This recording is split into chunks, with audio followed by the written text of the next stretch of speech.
She actually gave a couple of reasons. The first reason, she said that she couldn't speak about the situation due to security concerns. And then the second reason was she talked about a little bit of trauma that she experienced. She compared the experience of, calls from GOP lawmakers to get over the riot and for the Democrats to move on. She compared it to her own personal experience of sexual assault and how sometimes people can tell sexual assault victims, just get over it and move on. And she said that some of that trauma is what kept her from telling the story.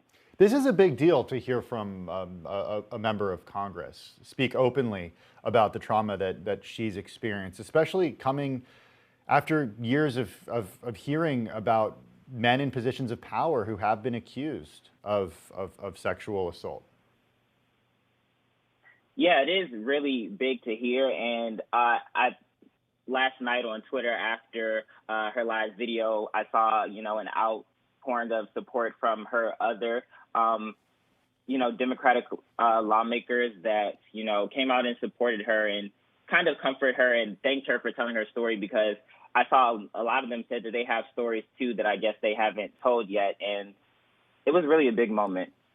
Drell, you mentioned that there's concern about who knew what about the Capitol Hill rioters and to what extent. A lot of questions about to what extent that the Capitol Police Force was protected. What, if anything, have we heard from lawmakers in response to some of AOC's assertions about the January 6th riot?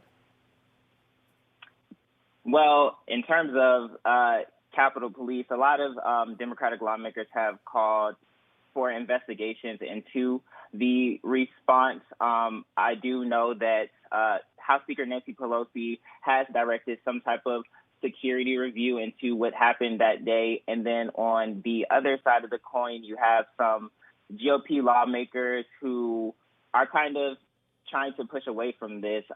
We know that a group of GOP lawmakers actually sent a letter to House Speaker Nancy Pelosi in an attempt to condemn Ocasio-Cortez for saying on Twitter that Ted Cruz played a part in trying to have her murdered, because we know that she has called for Josh Hawley and Ted Cruz to resign for their role as leaders among the GOP members that objected to the election results last month.